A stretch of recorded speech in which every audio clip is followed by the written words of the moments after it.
पर मैं हाफिज सईद को इतना बड़ा, या फिर मौलाना मसूद अजहर को या सैयद सलाउद्दीन को इतना बड़ा गुनहगार भारत का नहीं मानता हूं सर। मैं नहीं मानता, लोग कुछ भी बोलें। मैं सबसे बड़ा गुनहगार जो मानता हूं जनरल कमर जावेद बाजवा को मानता हूं। पाकिस्तान बड़ा कंसर्न है कि जो यूएन सिक्योरिटी काउंसिल है, इंडिया प्रेसिडेंट बन चुका है यूनाइटेड नेशन सिक्योरिटी काउंसिल का, लेकिन इस बार हमें लगा कि इंडिया में प्रॉब्लम को सही एड्रेस करने की कोशिश की जा रही है। ख़ास तौर पर हमने बालाकोट का देखा, उससे पहले भी हमने सर्जिकल स्ट्राइक्स देखी। यूएन में उन्होंने जो एजेंडा दिया है, दोनों जो टॉपिक्स हैं, एक चाइना के रिलेटेड है और एक पाकिस्तान के रिलेटेड है, कि वो कहीं कोई ऐसा कदम ना उठाए कि जिस पे पाकिस्तान के इंटरेस्ट जो हैं वो खतरे में पड़ जाएं। की बात कर रहा हूं, मैं कह रहा हूं जो हमारी गवर्नमेंट है, गवर्नमेंट ऑफ इंडिया की बात कर रहा हूं, ये कुछ भी कर सकते हैं। कि इंडिया के नॉन परमानेंट मेंबर बनने में सिक्योरिटी काउंसिल ने पाकिस्तान ने भी वोट दिया था। ये इसलिए नहीं कि कोई पाकिस्तान को इंडिया से मोहब्बत है। बहुत ही सख्त जवाब दिया, क्योंकि उसके जवाब में उन्होंने फिर अपने कश्मीर के बजाय उन्होंने बात कर दी पाकिस्तान के कश्मीर की। पाकिस्तान ने उनका फायदा उठाया, किसी को पैसे दे के, किसी को धमका के, किसी को ये बोल के कि साहब चिंता मत करो, ये बाजवा साहब आएंगे टैंक पे बैठ के, ठीक है। उसके पहले अपने कियानी साहब आएंगे टैंक पे बैठ के। कियानी साहब टैंक पे बैठ के तो ऑस्ट्रेलिया चले गए, ठीक है। रहील शरीफ सऊदी अरेबिया चले गए। मुशर्रफ साहब लंदन के फ्लैट में बैठे हैं। कश्मीर कोई नहीं आया सर। एक बड़ा प्लेटफॉर्म है इंडिया के पास मिला है, तो इंडिया इसमें तो ऑब्वियसली कोई माफी नहीं देगा।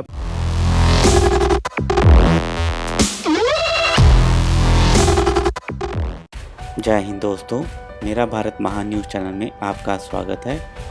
पाकिस्तानी मीडिया की हालत ख़राब हो गई है कि भारत की यूनाइटेड नेशन सिक्योरिटी काउंसिल में प्रेसिडेंसी का मंथ चल रहा है और वो पाकिस्तान की वाट ना लगा दे। ये सोच कर पाकिस्तानी मीडिया के पसीने पैरों से निकल रहे हैं और पीओके में जो पाकिस्तान हरकत करता आया है उसके जवाब में भारत कुछ सख्त कदम ना उठा ले। आज के वीडियो में हम देखेंगे कि ताहिर गोरा साहब, रिटायर्ड मेजर गौरव आर्य जी, कमर चीमा और आलिया ने क्या कहा। वीडियो अगर अच्छा लगे तो लाइक और शेयर करें और चैनल को सब्सक्राइब करना मत भूलिएगा।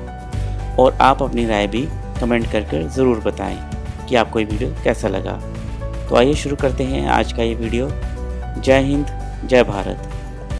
5 अगस्त 2019 के बड़े फैसलों के बाद हमने देखा कि भारत में मिलिटेंसी भी रिलेटिवली कम हुई, मगर उससे ज़्यादा जो गली मोहल्ले सड़कों पर हर वक्त स्टोन पेल्टिंग और हड़तालें और सब कुछ होता रहता था, वो तकरीबन ख़त्म हो गया और उम्मीद बंदी कि कश्मीर एक नई राह पे चलेगा। कश्मीर एक नई राह पर चलना भी शुरू हुआ। अब हमने देखा कि एक नई जैसे टेरर वेव या टेरर की जो खबरें हैं वो बन रही हैं।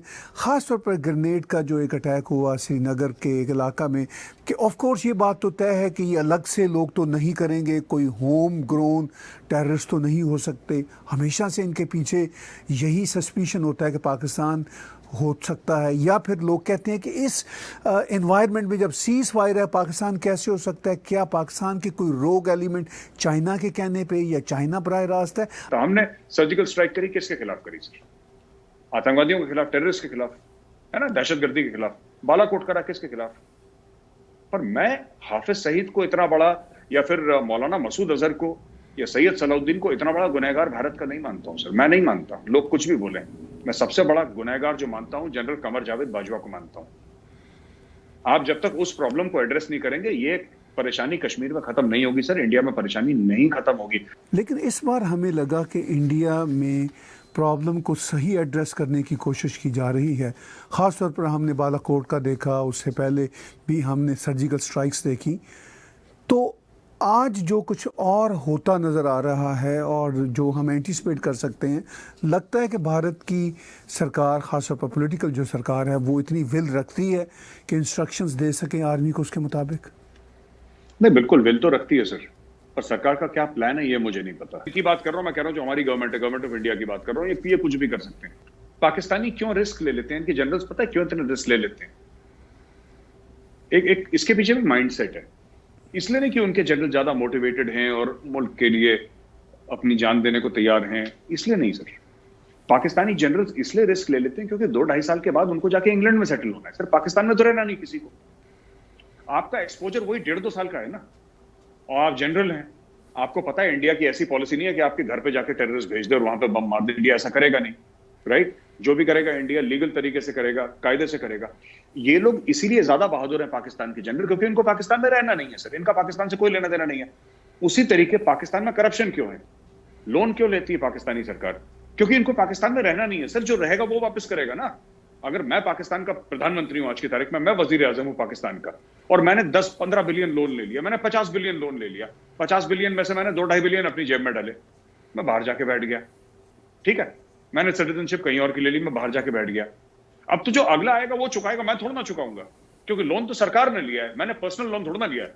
बस कहानी खत्म। कश्मीर को पहला चेंज तब आया जब भारत पाकिस्तान की लड़ाई हुई और 1971 में पाकिस्तान 2 लाख हुआ। कश्मीर में ये जो रेडिकल थिंकिंग थी, इसको ऑक्सीजन मिलना बंद हो गया। वही चीज हुई 370-35 में, क्योंकि इन लोगों ने बोल दिया था कश्मीर को, कश्मीरियों को इन लोगों ने बोल दिया था कि हम लोग आ रहे हैं, हम गाजी हैं, हम फलाने हैं, हम ढेमके हैं, हम घोड़े पे आएंगे तलवार लेके और तुम्हें आजाद कर देंगे और लाल किले पे सब्ज पर, you know all that drama जो बकवास चलती है। तो वो कहते हैं यार कि पाकिस्तानियों ने धोखा दे दिया। मैंने बोला धोखा पाकिस्तानियों ने नहीं दिया, सिर्फ बेवकूफ को ही बेवकूफ बना। तुम अगर बेवकूफ हो 1%, कुछ अगर 100, 500, 1000 लोग पूरे कश्मीर वैली में, मैं उनकी बात कर रहा हूं, पूरी कश्मीरी पॉपुलेशन तो बेवकूफ नहीं बनी, उनको पता था, लेकिन 100, 500, 1000 लोग अगर बेवकूफ बने हैं कश्मीर में, तो उसी लायक थे कि उनको बेवकूफ बनाया जाए। पाकिस्तान ने उनका फायदा उठाया, किसी को पैसे देके, किसी को धमका के, किसी को ये बोल के कि साहब चिंता मत करो, ये बाजवा साहब आएंगे टैंक पे बैठ के, ठीक है? उसके पहले अपने कियानी साहब आएंगे टैंक पे बैठ के। कियानी साहब टैंक पे बैठ के तो ऑस्ट्रेलिया चले गए, ठीक है? रहील शरीफ सऊदी अरेबिया चले गए, मुशर्रफ साहब लंदन के फ्लैट में बैठे हैं, कश्मीर कोई नहीं आया सर। व्यूअर्स, मैं आज जिस टॉपिक पे बात करना चाह रहा हूँ वो बड़ा इंटरेस्टिंग है, और वो ये टॉपिक है कि पाकिस्तान बड़ा कंसर्न है कि जो यूएन सिक्योरिटी काउंसिल है, जो उसमें की जो नॉन परमानेंट सीट है वो इंडिया के पास है। यूएन सिक्योरिटी काउंसिल की जो प्रेसिडेंसी होती है वो हर मंथ अल्फ़ाबेटिकली चलती है। तो अगस्त का जो महीना है वो आ रहा है इंडिया के हिस्से में। तो पाकिस्तान को फॉरेन ऑफिस और पाकिस्तान के जो जैसे आप बोल रहे हैं कि कंसर्न्ड लोग हैं, फॉरेन ऑफिस के लोग हैं, वो बड़े इस हवाले से परेशान भी हैं। यूएन में उन्होंने जो एजेंडा दिया है, दोनों जो टॉपिक्स हैं, एक चाइना के रिलेटेड है और एक पाकिस्तान के रिलेटेड है, कि इंडिया के नॉन परमानेंट मेंबर बनने में सिक्योरिटी काउंसिल ने पाकिस्तान ने भी वोट दिया था। ये इसलिए नहीं कि कोई पाकिस्तान को इंडिया से मोहब्बत है, एक बड़ा प्लेटफॉर्म है इंडिया के पास मिला है, तो इंडिया इसमें तो ऑब्वियसली कोई माफ़ी नहीं देगा। सो चाइना के लिए एक मुश्किल वक्त होगा कि इंडिया को यूनाइटेड नेशंस सिक्योरिटी काउंसिल की प्रेसिडेंसी मिल चुकी है। इंडिया प्रेसिडेंट बन चुका है यूनाइटेड नेशंस सिक्योरिटी काउंसिल का, लेकिन सिर्फ 1 महीने के लिए। लेकिन इस 1 महीने के दौरान वो ऐसे क्या कदम उठा सकता है, वो ऐसे क्या स्टेप्स ले सकता है जिसकी वजह से पाकिस्तान को तशवीश लाहक है कि वो कहीं कोई ऐसा कदम ना उठाए कि जिस पे पाकिस्तान के इंटरेस्ट जो हैं वो ख़तरे में पड़ जाएं। और एक जर्नलिस्ट ने जो जब ये सवाल किया कश्मीर के हवाले से ख़ास तौर पर, उन्होंने ये सवाल किया कि आप नहीं समझते कि जो यूनाइटेड नेशंस की जो भी रेजोल्यूशन है वो तो उसकी वायलेशन है, ये 370 का जो एक्शन है, और उन्होंने 5 अगस्त की बात की। तो उसके ऊपर एम्बेसडर साहब ने उनको जो जवाब दिया, उनका ये कहना था कि देखिए इंडिया और पाकिस्तान के बीच जो कॉन्फ्लिक्ट है, जो कुछ भी है वो बायलैटरल रिलेशंस के थ्रू जो है हम उसको हल कर सकते हैं। लेकिन जब उन्होंने अपना क्वेश्चन दोबारा रिपीट किया तो फिर उन्होंने उनको दोबारा जवाब दिया, और बहुत ही सख्त जवाब दिया, क्योंकि उसके जवाब में उन्होंने फिर अपने कश्मीर के बजाय उन्होंने बात कर दी पाकिस्तान के कश्मीर की।